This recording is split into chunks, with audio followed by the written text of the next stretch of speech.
Hey guys, welcome to new study official. मैं हूं राज परमार और आज हम पढ़ने वाले हैं causes of increasing in public expenditure. ऐसे कौन कौन से कॉजेज है, कारण है जिससे पब्लिक एक्सपेंडिचर बढ़ता है। तो ये मोस्ट इम्पोर्टेंट क्वेश्चन है गुजरात यूनिवर्सिटी के एग्जाम के लिए। बीकॉम सेम फोर में ये मोस्ट टाइम क्वेश्चन, तो आपको इसको करना ही है। तो यहाँ पे दो टॉपिक्स है जो आपको लिखने हैं एग्जाम में। First is introduction and the second is reasons. Okay, तो इंट्रोडक्शन में आपको क्या लिखना है, तो पब्लिक एक्सपेंडिचर क्या है, उसके एग्जाम्पल्स लिखने हैं, वो क्यों करना चाहिए। तो मैंने इसको यहाँ पे एक्सप्लेन नहीं किया, ये आपको खुद से लिखना है। अब मैं यहाँ पे आपको उसकी पब्लिक एक्सपेंडिचर क्या होता है, तो मैं इसको सिंपली वर्ड्स में कहूँ तो जो गवर्नमेंट एक्सपेंडिचर करती है पब्लिक के वेलफेयर के लिए, वो माना जाता है पब्लिक एक्सपेंडिचर। अब आपको इसके एग्जांपल्स सीखने हैं, तो एग्जांपल्स में आप लिख सकते हो कि रोड्स हो गया, फिर एजुकेशन हो गया, हेल्थ हो गया, फिर हाईवेज हो गया, यानी कि रोड्स में ही वो आ गए। फिर आप बहुत सारे जितने आपको दिमाग में आए उतने लिखते जाना है, ठीक है। तो यहाँ पे आपको ये इंट्रोडक्शन लिख देना है। सेकेंड, हम रीजन्स पे चले जाते हैं। तो reasons of increasing in public expenditure, ऐसे कौन कौन से कारण जिससे पब्लिक एक्सपेंडिचर इंक्रीज होता है। तो फर्स्ट, यहाँ पे एक भाई का लॉ है जिसका नाम है वैगनर्स लॉ। तो यहाँ पे एक एमसीक्यू या ट्रू और फॉल्स आप कह सकते हो। तो बन जाता है कि वैगनर्स का पूरा नाम क्या है, तो एडोल्फ वैगनर, जो 19th सेंचुरी के इकोनॉमिस्ट थे, उन्होंने लॉ ऑफ इंक्रीजिंग स्टेट नामक लॉ दिया था। तो उस उन लॉ में इन्होंने कहा था कि अगर इकोनॉमी का डेवलपमेंट होता है तो उसके साथ साथ पब्लिक एक्सपेंडिचर भी बढ़ता है। तो ये थ्री फैक्टर्स पे लाइज करता था। तो यहाँ पे थ्री फैक्टर्स है जिन पे ये लॉ लाई करता था। तो फर्स्ट इज इकोनॉमिक ग्रोथ। यहाँ पे अगर इकोनॉमिक ग्रोथ हो रहा है तो वहाँ पे न्यू लॉज, लीगल स्ट्रक्चर बनेंगे। तो गवर्नमेंट को यहाँ पे क्या करना पड़ेगा, एक्सपेंडिचर करना पड़ेगा। उन लॉ को बनाने के लिए, उस लॉ को क्या अप्लाई करने के लिए यहाँ पे गवर्नमेंट को क्या करना पड़ेगा, एक्सपेंडिचर करना पड़ेगा। दूसरा है कि अगर इकोनॉमिक का ग्रोथ होता है तो वहाँ पे क्या होता है, अर्बनाइजेशन होता है। लोग क्या करते हैं, गांव से शहर की तरफ आगे बढ़ते हैं, जिसे हम अर्बनाइजेशन कहते हैं। इसके बारे में डिटेल में स्टडी हम आगे करेंगे। एक अलग अलग सा रीजन इसको दिया गया है इस क्वेश्चन में, ठीक है। थर्ड इज इकोनॉमिक ग्रोथ होता है तो increase in the demand for public good. अगर इकोनॉमिक ग्रोथ होता है तो लोगों को क्या डिमांड बढ़ जाएगी पब्लिक गुड्स की, उनको ज़्यादा अच्छी सेवाएं चाहेंगी। तो इसीलिए गवर्नमेंट के एक्सपेंडिचर बढ़ जाते हैं। तो ये तीन फैक्टर्स है जिन पे ये the law of increasing state like करता था, ठीक है। तो वैगनर्स लॉ खत्म हुआ यहाँ पे। दूसरा है जिनका नाम है पीकॉक वाइजमैन हाइपोथेसिस। तो पीकॉक और Wiseman both are the different person. अब यहाँ पे उनका कहना था कि expenditure rises because revenue rises. उनका ये कहना था कि जो एक्सपेंडिचर है वो बढ़ते हैं क्योंकि रेवेन्यू आपका बढ़ रहा है। In the usual times size of the public expenditure is limited. ऐसा क्यों होता है कि पब्लिक एक्सपेंडिचर की साइज लिमिटेड होती है, क्यों? क्योंकि जो टैक्स है उनका बेरेबल level can not be high.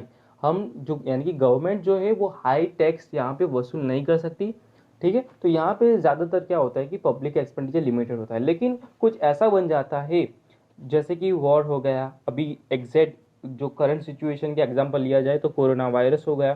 तो यहाँ पे गवर्नमेंट को क्या करना पड़ता है, एक्सपेंडिचर बढ़ाना पड़ता है। और तो यहाँ पे गवर्नमेंट क्या करेगी, सिंपली टैक्सेस में जो टैक्सेस रेट्स है यहाँ पे क्या कर देगी, वो इंक्रीज कर देंगे। तो यहाँ पे जो पब्लिक है वो भी रेडी हो जाएगी, चलो भाई ऐसे सिचुएशन चल रही है तो गवर्नमेंट को एक्सपेंडिचर करना पड़ रहा है, तो हम भी टैक्स देने के लिए तैयार है। तो यहाँ पे क्या होता है कि गवर्नमेंट को फिर एक्सपेंडिचर करने पड़ते हैं। और इसी तरह ये रेवेन्यू और एक्सपेंडिचर चलता रहता है, और जिसे हम कहते हैं डिस्प्लेसमेंट इफेक्ट, ठीक है। तो यही पिकॉक वाइजमैन ने हाइपोथेसिस दिया था कि जो अब अगर रेवेन्यू बढ़ रहा है गवर्नमेंट के पास, यानी कि गवर्नमेंट के पास अब टैक्सेस आ रहा है, गवर्नमेंट का रेवेन्यू बढ़ रहा है, तो उनको एक्सपेंडिचर करना पड़ेगा, ठीक है। तो यही एक रीजन होगा कि गवर्नमेंट को एक्सपेंडिचर करने पड़ते हैं, क्यों? क्योंकि यहाँ पे रेवेन्यू राइज होता है। तीसरा क्या है, the model of welfare state. तो यहाँ पे government education, public health, transportation, housing for the poor people, इन सभी के लिए एक्सपेंडिचर करती है। और इसके साथ साथ जो सोसाइटी में इनइक्वालिटीज चल रही है उसको भी डिमिनिश करने का कार्य करती है, ठीक है। तो यही the model of welfare state. तो इन सभी के ऊपर गवर्नमेंट क्या करती है, एक्सपेंडिचर करती है। Fourth one is to meet the defence want. अब यहाँ पे क्या हो रहा है वर्ल्ड में कि जो पॉलिटिकल सिचुएशन है all over the world uncertain और अनसिक्योर। कोई भी कंट्री में दूसरी कंट्री क्या कर सकती है, अटैक कर सकती है, वहाँ पे वॉर हो सकता है। ये सभी सिचुएशन की सभी क्या होती है, अनसर्टेन अनसिक्योर होती है। तो यहाँ पे गवर्नमेंट को क्या करना पड़ता है कि अपनी देश की सुरक्षा के लिए डिफेंस को रखना पड़ता है, यानी डिफेंस के ऊपर एक्सपेंस करना पड़ता है। तो ऐसे कौन कौन से एक्सपेंस है, तो न्यूक्लियर वेपन्स हो गई, ट्रेनिंग हो गई, प्लानिंग ऑफ द आर्मी हो गई। तो ये सभी क्या, इन सब पे ऊपर गवर्नमेंट को एक्सपेंडिचर करना पड़ता है। क्यों करना पड़ता है, ताकि जो कंट्री है उसका डिफेंस हो सके, उनका रक्षण हो सके। ठीक है। Fifth one is growth of agriculture. तो यहाँ पे गवर्नमेंट क्या करती है एग्रीकल्चर का ग्रोथ के लिए, प्रोवाइड इरिगेशन, फर्टिलाइजर, फिर गाइडेंस, फिर लॉन्स हो गई, सब्सिडीज हो गई। तो ये सभी क्या करती है गवर्नमेंट प्रोवाइड करती है। क्यों प्रोवाइड करती है, ताकि एग्रीकल्चर डिपार्टमेंट का क्या हो सके, ग्रोथ हो सके। Six one is urbanisation. हम फर्स्ट जो हमारा फर्स्ट रीजन था जो था वैगनर्स लॉ, फटाफट देखो यहाँ पे अर्बनाइजेशन था, तो बस वही लिखना है यहाँ पे। अर्बनाइजेशन यानी कि जो इकोनॉमिक डेवलपमेंट होता है, तो लोग क्या करते हैं कि विलेज में से सिटी की तरफ आकर्षित होता है और वहाँ पे शिफ्ट हो जाते हैं। तो क्यों शिफ्ट होते हैं, ताकि उनको वाटर सप्लाई अच्छा मिले, इलेक्ट्रिसिटी अच्छा मिले, transport, maintenance of roads, education institution, traffic control, public health, इन सभी को अच्छा मिले। और इन सभी को अच्छा देने के लिए गवर्नमेंट क्या करती है, यहाँ पे इन पे एक्सपेंडिचर करती है, ताकि लोगों को ये अच्छे से प्रोवाइड हो सके, अच्छे से मिल सके। ठीक है, तो यहाँ पे इन सभी पे गवर्नमेंट क्या करती है, एक्सपेंडिचर करती है। Seven is democratic system of the government. यहाँ जो हमारा इंडिया है वो क्या है, डेमोक्रेटिक सिस्टम पे चलता है, यानी कि लोकशाही तंत्र पे चलता है। यहाँ पे जो गवर्नमेंट है इंडिया में, वो कौन नक्की करता है, चूज करता है, हमारी जो पब्लिक है वो ही चूज करती है। तो जो डेमोक्रेटिक टाइप ऑफ गवर्नमेंट है वो मोर एक्सपेंसिव होती है देन अदर गवर्नमेंट से। क्यों, क्योंकि यहाँ पे एक्सपेंस ऑन इलेक्शन जब आते हैं तब उस पर एक्सपेंस बढ़ जाता है। जो for taking the votes of the public ruling party making the extreme expense of the new policy. Votes को लेने के लिए यहाँ पे जो पार्टी होती है वो क्या करती है, पॉलिसी पे ज़्यादा से ज़्यादा एक्सपेंस करती है। प्लस जो वो क्या करती है कि वायदे करती है जो कि हम फ्यूचर में ऐसा करेंगे ऐसा करेंगे, तो अगर वो चुन के आ जाती है तो वहाँ पे उनको वो करके बताना पड़ता है, तो वो भी एक्सपेंस हो जाता है। तो democratic system of the government वो क्या हो जाता है, एक्सपेंसिव हो जाता है। तो यहाँ पे गवर्नमेंट को क्या करना पड़ता है, एक्सपेंस करना पड़ता है। ओके, 8 पे आते हैं हम। तो यहाँ पे लिखा है रूरल डेवलपमेंट। अब यहाँ पे most of the people in India क्या है, विलेजेस में रहती है। ओके, तो गवर्नमेंट क्या करना पड़ेगा, तो community development project and other social measures यहाँ पे हाथ में लेने पड़ेंगे, ताकि जो विलेज है उनका भी डेवलपमेंट अच्छे से अच्छा हो सके। और पोवर्टी जो दूर करनी है, तो यहाँ पे गवर्नमेंट ने IRDP, NREP, TORI, SEM ऐसे सारे जो प्रोजेक्ट्स है वो अप्लाई किए थे। नौवां है इंडस्ट्रियल डेवलपमेंट। इंडस्ट्रियल समझ लो कि इंडस्ट्रियल डेवलपमेंट होता है, गवर्नमेंट इंडस्ट्रियल डेवलपमेंट करती है। तो यहाँ पे क्या हो जाता है, प्रोडक्शन यहाँ पे बढ़ जाएगा। इंडस्ट्री का डेवलपमेंट हो रहा है तो इंडस्ट्री क्या है, प्रोडक्शन बढ़ाइए। अगर इंडस्ट्री को प्रोडक्शन बढ़ाना है तो यहाँ पे उनको क्या जरूरत पड़ेगी, नए नए वर्कर्स एम्प्लॉयमेंट की जरूरत पड़ेगी। तो यहाँ पे एम्प्लॉयमेंट भी इंक्रीज होगा। अगर एम्प्लॉयमेंट इंक्रीज होता है, लेबर यहाँ पे काम कर रहे हैं, एम्प्लॉयमेंट यहाँ पे बढ़ रहा है, तो लेबर्स को क्या मिलेगी, इनकम भी मिलेगी। अगर इनकम मिलेगी तो लेबर क्या करेंगे, अब अच्छे से अच्छा प्रोडक्ट परचेस कर सकेंगे। तो यहाँ पे स्टैंडर्ड ऑफ लिविंग भी क्या होती है, इंक्रीज होती है। ओके, तो और गवर्नमेंट इसके साथ साथ क्या करती है कि गवर्नमेंट कोई भी इंडस्ट्री की मोनोपोली ना आ जाए, इसके ऊपर भी ध्यान रखती है। और जो goods and service eight reduced cost जो पब्लिक है उनको मिल सके, वो भी कोशिश करती है।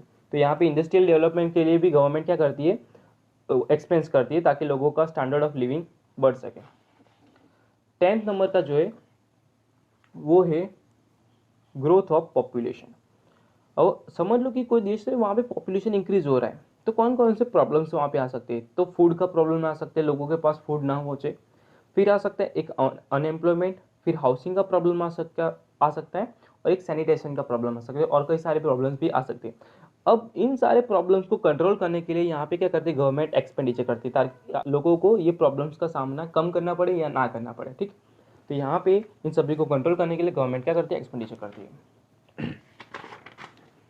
फिर है growth of transport and communication. यहाँ पे ट्रांसपोर्ट और कम्युनिकेशन के लिए गवर्नमेंट क्या करती है, रोडवेज अच्छे बनाती है, रेलवे बनाती है, वाटरवेज बनाती है, एयरवेज बनाती है। इन सभी पे क्या करती है, गवर्नमेंट एक्सपेंडिचर करती है, ताकि ये ट्रांसपोर्ट एंड कम्युनिकेशन क्या क्या उसके ग्रोथ हो सके। ट्वेल्थ में to check economic fluctuation. Economic fluctuation यानी कि जो डिप्रेशन आता है, रिसेशन आती है, जिसको हम गुजराती में तेजी मंदी कहते हैं, तो वहाँ पे क्या होता है कि उसको कंट्रोल करने के लिए यहाँ पे गवर्नमेंट क्या करती है, एक्सपेंडिचर करती है, ताकि जो डिप्रेशन और रिसेशन वो कंट्रोल में आ सके। 13 नंबर में प्लानिंग एफर्ट। तो प्लानिंग में गवर्नमेंट क्या करती है कि कैसे फुल एम्प्लॉयमेंट हो सके, जो इस सोसाइटी में इनइक्वालिटीज चल रही है इनकम के और वेल्थ में, तो उसको कम किया जाए। और अबाउट बैलेंस रीजन डेवलपमेंट, यानी कि जो डेवलपमेंट हो रहा है वो पुअर पीपल का और जो रिच पीपल का, दोनों का सही तरीके से डेवलपमेंट हो। तो ये सभी काम प्लानिंग एफर्ट में किया जाता है। यहाँ पे गवर्नमेंट एक्सपेंडिचर करती है कि कैसे इन सबको कंट्रोल करना है और कैसे लोगों के डेवलपमेंट करना है।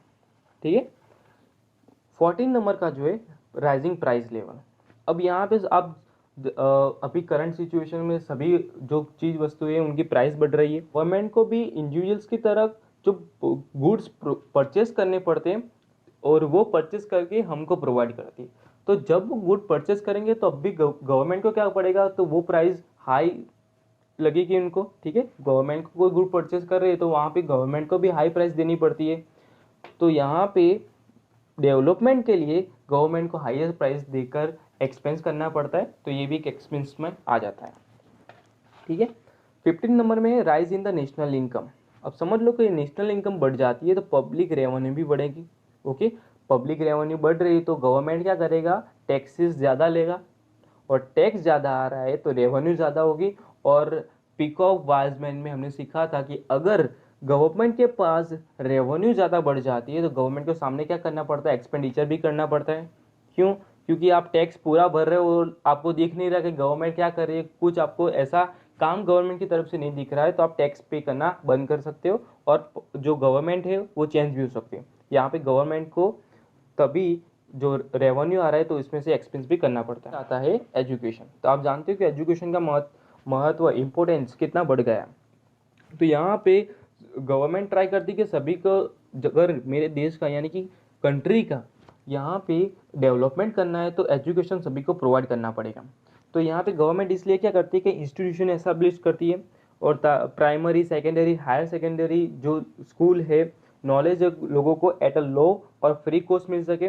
और गवर्नमेंट यहाँ पे उसके साथ साथ जो स्टूडेंट्स हैं उनको स्कॉलरशिप देती है, फ्री बुक्स प्रोवाइड करती है। तो ये सभी में गवर्नमेंट का ज़्यादा से ज़्यादा एक्सपेंस हो जाता है।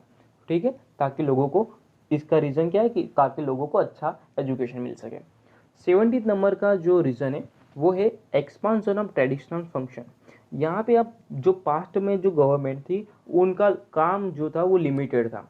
उनका काम फिर जस्टिस करना था, आर्म्स को संभालना था, यानी कि जो आर्म फोर्स होती है वो, और पुलिस को संभालना था। लेकिन जो मॉडर्न स्टेट है वो क्या हो गया, वेलफेयर स्टेट हो गया। वो जो इन सभी के काम के साथ साथ लोगों का कल्याण भी चाहती है। तो यहाँ पे गवर्नमेंट का एक्सपेंस थोड़ा ज़्यादा हो गया है। गवर्नमेंट क्या करती है यहाँ पे sessions court, higher court, nuclear weapons पर हमें इन सभी के ऊपर एक्सपेंडिचर करती है। ठीक है। 3 नंबर में large public debt. Government needs finance for the development. यहाँ पे गवर्नमेंट को डेवलपमेंट करना अगर कंट्री का, तो यहाँ पे उसको क्या करने, फाइनेंस की जरूरत पड़ती है। अगर डेवलपमेंट करना है तो सारे के सारे फंड सिर्फ टैक्सेशन से ही वो रेज नहीं कर सकते। यहाँ पे गवर्नमेंट को अगर ज़्यादा फंड की ज़रूरत है वो, तो गवर्नमेंट को क्या करना पड़ेगा, इंटरनल और एक्सटर्नल डेप्ट लेना पड़ेगा। अब इंटरनल और एक्सटर्नल को हम डोमेस्टिक या फिर फॉरेन डेप्ट भी कहते हैं। डोमेस्टिक और इंटरनेशनल क्या होता है, तो डोमेस्टिक यानी कि एक स्टेट जो है दूसरे स्टेट से लोन लेता है। अदरवाइज एक स्टेट है जो सेंट्रल लेवल से यानी कि नेशनल लेवल से लोन लेता है। और एक्सटर्नल यानी कि एक कंट्री दूसरे कंट्री से लोन लेती है, इसको हम एक्सटर्नल डेब्ट भी कहते हैं। ओके। तो गवर्नमेंट को यहाँ पे क्या करना पड़ेगा, लोन ली है उसने तो वहाँ पे उसका कैपिटल यानी कि जितनी लोन ली है वो, प्लस उसके साथ इंटरेस्ट भी पे करना पड़ता है। तो यहाँ पे पब्लिक डेब्ट बढ़ जाता है। ओके। तो ये भी एक प्रकार का एक्सपेंस हो जाता है गवर्नमेंट का। फिर चेंज इन टेक्नोलॉजी। समझ लो कि एक इंजन ऐसा बनाया गया, कॉम्बशन इंजन, जिससे जो पेट्रोल है या डीजल है वो कंजप्शन कम करता है इस इंजन के कारण। तो ऐसा इंजन बनाया तो ऑटोमोबाइल इंडस्ट्री राइज हो जाएंगी। जो इंजन जो फ्यूल जो है वो कम कंज्यूम करता है तो इससे क्या होगा कि ट्रैवल जो प्राइस थी ट्रैवल्स की वो कम हो जाएगी। क्यों? क्योंकि पहले ज़्यादा फ्यूल यूज़ करता था तो ज़्यादा प्राइस थी, अब कम फ्यूल यूज़ कर रहा है तो कम प्राइस हो जाएगी। तो एज अ रिजल्ट जब प्राइस ट्रैवल्स की कम होगी तो उसकी डिमांड बढ़ जाएगी। पर ट्रैवल्स की डिमांड बढ़ जा रही है तो यहाँ पे रोड वे अच्छे होने चाहिए, क्योंकि हाईवेज अच्छे होने चाहिए, तो उनकी भी डिमांड बढ़ेगी। तो यहाँ पे गवर्नमेंट को क्या करना पड़ेगा, अगर टेक्नोलॉजी चेंज हो रही है तो उसके साथ साथ उससे कनेक्टेड जो डिमांड है वो बढ़ रही है, तो उसके ऊपर एक्सपेंस करना पड़ेगा। तो यहाँ पे गवर्नमेंट को क्या करना पड़ेगा, हाईवेज एंड रोड पे एक्सपेंस करना पड़ेगा। और लास्ट जो है problem of rising public expenditure. तो ये जो 1 से लेके 19 तक हमने जो देखे थे तो वो क्या थे कि गवर्नमेंट कहाँ कहाँ पे एक्सपेंडिचर करती है। और जो 20th में वो क्या लिखा है यहाँ पे कि problem of rising public expenditure. Public always happy to consume government services. Government जो सर्विस प्रोवाइड करती है वो पीपल खुशी खुशी उसको यूज़ करते हैं। बट जैसे ही टैक्स पे करने की बारी आती है तो जो पब्लिक है वो पीछे हट करती है, एक अपना पाँव पीछे ले लेती है। तो यहाँ पे गवर्नमेंट को क्या होता है कि जो फंड है वो रेज करने का प्रॉब्लम आ जाता है, और ये प्रॉब्लम हमारी इंडिया में भी देखने को मिलता है। ठीक है गाइज, तो यही तक हमारा वीडियो था। अगर गाइज मेरा वीडियो को अच्छा लगा हो तो please guys like and share करिएगा, और मेरे चैनल पे नए हो तो प्लीज़ गाइज मेरे चैनल को सब्सक्राइब कीजिएगा। ओके गाइज, मिलते हैं अगले वीडियो में, तब के लिए बाय बाय।